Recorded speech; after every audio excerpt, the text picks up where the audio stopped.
Yes guys, ಮಧ್ಯಾಹ್ನ ಊಟಕ್ಕೆ ಇದೊಂಥರ ಡಿಫ್ರೆಂಟ್ ಆಗಿರೋ ಚಿತ್ರಾನ್ನ ನೀವು ಕೂಡ ಟ್ರೈ ಮಾಡಲೇಬೇಕು. ನಿಂಬೆಹಣ್ಣು ಚಿತ್ರಾನ್ನ ನೀವೆಲ್ಲ ಟ್ರೈ ಮಾಡಿರ್ತೀರಾ, ಬಟ್ ಹುಣಸೆ ಹಣ್ಣು ಹಾಕ್ಬಿಟ್ಟು ಚಿತ್ರಾನ್ನ ತುಂಬಾ ಟೇಸ್ಟಿ ಆಗಿರ್ತದ. ಇವತ್ತೊಂದ್ಸತಿ ಟ್ರೈ ಮಾಡಲೇಬೇಕು. ಬರೀ ಟೇಸ್ಟ್ ಹೆಂಗದ ಅಂತ ನೋಡೋಣ.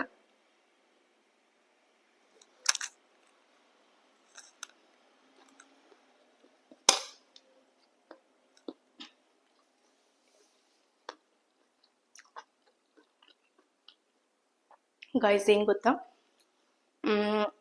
ಆನಿಯನ್ಗಾಗಿರ್ಬೋದು, ಮತ್ತೆ ಶೇಂಗಾ ಬೀಜಕ್ಕಾಗಿರ್ಬೋದು, ಹುಣಸೆ ಹಣ್ಣು ಹತ್ತಿರುತ್ತಲ್ಲ, ಹುಳಿ ಹುಳಿ ಹುಳಿ ಹುಳಿ ಟೇಸ್ಟ್ ಸಖತ್ ಅಂದ್ರೆ ಸಖತ್ತಾಗಿ ಬರ್ತದ. ಸೊ ಬರ್ರಿ ಇವತ್ತು ಈ ರೆಸಿಪಿನ ಯಾವ ತರ ಮಾಡೋದಂತ ನೋಡ್ಕೊಂಡು ಬರೋಣ. ಎಸ್ ಗೈಸ್, ರೆಸಿಪಿ ಯಾವ ತರ ಮಾಡೋದಂತ ಹೇಳ್ಕೊಡೋದಕ್ಕಿಂತ ಮುಂಚೆ, ತೋರಿಸ್ಕೊಡೋದಕ್ಕಿಂತ ಮುಂಚೆ ಏನಪ್ಪಾ ಅಂತಂದ್ರೆ, ಈ ರೆಡ್ಡಿ ಪಾಕಶಾಲೆ ಅನ್ನೋ ಒಂದು ಯೂಟ್ಯೂಬ್ ಚಾನಲ್ಗೆ ಇದು ಮೊದಲನೇ ವಿಡಿಯೋ ಆಗಿರ್ತದೆ. ಸೊ ಹಂಗಾಗಿ ನಂದು ಕಿರು ಪರಿಚಯ ಮಾಡ್ಕೊಳ್ಳೋಣ ಅಂತ ಹೇಳ್ಬಿಟ್ಟು, ನಾನು ನಿಮ್ಮ ಉತ್ತರ ಕರ್ನಾಟಕದ ಮನೆ ಮಗಳು, ಬಿಜಾಪುರ ಆಗಿರ್ತದೆ ನಮ್ಮೂರ್ ಬಂದ್ಬಿಟ್ಟು. ಸೊ ಇವತ್ತಿನ ಈ ಚಾನಲ್ ಅಲ್ಲಿ ನಿಮ್ಗೆ ಫುಡ್ ಬಿಟ್ಟು ಮತ್ತೆ ಏನೂ ಬರಲ್ಲ, ಜಸ್ಟ್ ಫುಡ್ ಚಾನಲ್ ಇದು. ಸೊ ಹಂಗಾಗಿ ರೆಡ್ಡಿ ಪಾಕಶಾಲೆ ಅಂತ ಹೇಳ್ಬಿಟ್ಟು ಫುಡ್ ಚಾನಲ್ ನೇಮ್ ಇಟ್ಕೊಂಡಿದೀನಿ. ಸೊ ಹೆಂಗದಂತ ಹೇಳ್ಬಿಟ್ಟು ನನ್ನ ಕಾಮೆಂಟ್ ಸೆಕ್ಷನ್ ಅಲ್ಲಿ ತಿಳಿಸ್ರಿ. ಸೊ ಇವತ್ತು ಫಸ್ಟ್ ವಿಡಿಯೋ ಮಾಡಕತ್ತೀನಿ. ಸೊ ಹಂಗಾಗಿ ಅದು ಕೂಡ ಮಂಗಳವಾರ ಶುರು ಮಾಡಿದೀನಿ. ಇನ್ನು ಮಂಗಳವಾರ ಅಂತ ಅಂದ್ರೆ ನಮ್ಗೆಲ್ಲರಿಗೂ ಗುಡ್ದೆಲ್ಲಮ್ಮ, ಸೌದತ್ತಿ ಎಲ್ಲಮ್ಮ ಅನ್ನೋದು ಫಸ್ಟ್ ನೆನಪು ಬರೋದು. ಸೊ ತಾಯಿ ಆಶೀರ್ವಾದದಿಂದ, ನಿಮ್ಮೆಲ್ಲರ ಸಪೋರ್ಟ್ ಇಂದ ನನ್ನ ಯೂಟ್ಯೂಬ್ ಚಾನಲ್ ದೊಡ್ಡದಾಗಿ ಬೆಳೆದ್ರೆ ಸಾಕು ನನಗೆ. ಸೊ ಹಂಗಾಗಿ ನಿಮ್ಮಲ್ಲಿ ಕೂಡ ಒಂದು ಮನವಿ ಏನಪ್ಪಾ ಅಂತಂದ್ರೆ, ನನ್ನ ವಿಡಿಯೋ ಇವತ್ತಿಂದ ಆಗಿರ್ಬೋದು, ಇನ್ನು ಮುಂದೆ ಬರುವಂತದ್ದಾಗಿರ್ಬೋದು, ಕೇವಲ ನೋಡ್ಬಿಟ್ಟು ಕೊಡೋದು ಮಾಡ್ಬೇಡ್ರಿ ಪ್ಲೀಸ್. ನಿಮ್ ಸಪೋರ್ಟ್ ಹಿಂಗೆ ಬೇಕು ನನಗೆ. ಹಂಗಾಗಿ ಲೈಕ್ ಮಾಡ್ರಿ, ಕಾಮೆಂಟ್ ಮಾಡ್ರಿ, ಅದಷ್ಟೇ ಅಲ್ಲದೆ ಸಬ್ಸ್ಕ್ರೈಬ್ ಕೂಡ ಮಾಡ್ರಿ. ಯಾಕಪ್ಪ ಅಂತಂದ್ರೆ ನೆಕ್ಸ್ಟ್ ವಿಡಿಯೋ ಬಂದಾಗ ನಿಮ್ಗೆ ಬೇಗನೆ ನೋಟಿಫಿಕೇಶನ್ ಬರ್ತದ, ಫಸ್ಟ್ ನೋಟಿಫಿಕೇಶನ್ ಬರ್ತದ. ಸೊ ನೀವು ರೆಸಿಪಿನ ನೋಡ್ಬೋದು. ಇನ್ನು ಫುಡ್ ರೆಸಿಪಿ ಏನಾದ್ರೂ ಒಂದು ನಾವು ಶೇರ್ ಮಾಡ್ಕೊಂತೀವಿ ಅಂತ ಅಂದಾಗ, ಇವನ್ ಮನಿ ಒಳಗ ನಾವೇನಾದ್ರೂ ಫುಡ್ ನ ಮಾಡ್ಬೇಕು ಅಂತಂದಾಗ ಫಸ್ಟ್ ನಮಗ್ ನೀಡ್ ಇರೋದೆ ಗ್ಯಾಸ್.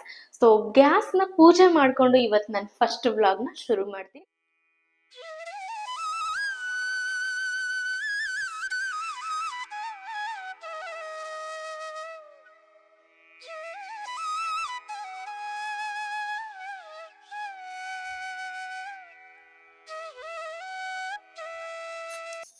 ಇನ್ನು ಈ ಹುಣಸೆಹಣ್ಣು ಚಿತ್ರಾನ್ನ ಮಾಡಕ ಬೇಕಾಗಿರುವಂತ ಇಂಗ್ರೀಡಿಯೆಂಟ್ಸ್ ಯಾವಪ್ಪ ಅಂತ ಅಂದ್ರ, ಮೊದಲನೇದಾಗಿ ಹೇಳಿರೋ ಹಂಗ ಹುಣಸೆ ಹಣ್ಣು ಚಿತ್ರಾನ್ನ ಅಂತ ಅಂದಿರೋದಕ್ಕೆ ಮೇನ್ ಥಿಂಗ್ ಇಲ್ಲಿ ಬಂದ್ಬಿಟ್ಟು ಹುಣಸೆ ಹಣ್ಣು ಹಾಕಿರ್ತದ. ಸೊ ನಾನಿಲ್ಲಿ ಹುಣಸೆ ಹಣ್ಣ ನೆನೆ ಹಾಕಿದೀನಿ. ಅದಾದ್ಮೇಲೆ ಕೊತ್ತಂಬರಿ, ಸಣ್ಣದಾಗಿ ಕಟ್ ಮಾಡಿ ಇಟ್ಕೊಂಡಿರುವಂತ ಆನಿಯನ್, ಕರಿಬೇವು, ಶೇಂಗಾ ಬೀಜ, ಕಡಲೆ ಬೀಜ, ಅದಾದ್ಮೇಲೆ ಉದ್ದಿನ ಬೇಳೆ, ಮತ್ತೆ ಈ ಮೆಣಸಿನಕಾಯಿ ಪೇಸ್ಟ್.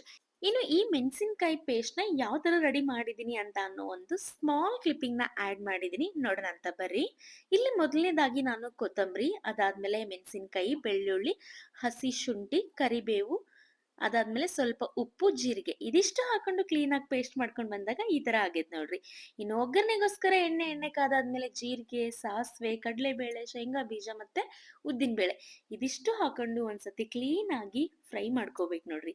ಅದಾದ್ಮೇಲೆ ಆನಿಯನ್ ಆಗಿರ್ಬೋದು, ಕರಿಬೇವು ಇದೆರಡನ್ನು ಕ್ಲೀನ್ ಆಗಿ ರೋಸ್ಟ್ ಮಾಡ್ಕೊಂಡಾದ್ಮೇಲೆ, ನಾನೇನ್ ಹೇಳಿದ್ನಲ್ರಿ ಮೆಣಸಿನ್ಕಾಯಿ ಪೇಸ್ಟ್ ಮಾಡ್ಕೊಂಡು ಇಟ್ಕೊಂಡಿದೀನಿ ಅಂತ, ಸೊ ಅದನ್ನ ಕೂಡ ಆಡ್ ಮಾಡ್ಕೊಂಡಾದ್ಮೇಲೆ ರುಚಿಗೆ ತಕ್ಕಷ್ಟು ಉಪ್ಪು, ಅರಿಶಿನ ಪುಡಿ ಇದೆರಡನ್ನು ಹಾಕೊಂಡು ಕ್ಲೀನ್ ಆಗಿ ಮಿಕ್ಸ್ ಮಾಡ್ಕೊಂಡ ಕೊನೆಯದಾಗಿ ನೆನ್ಸಿಟ್ಕೊಂಡಿರುವಂತ ಹುಣಸೆ ಹಣ್ಣ ಹಾಕ್ಬಿಟ್ರೆ ಚಿತ್ರಾನ್ನ ಗೊಜ್ಜು ರೆಡಿ ಆಗಿರ್ತದ ನೋಡ್ರಿ.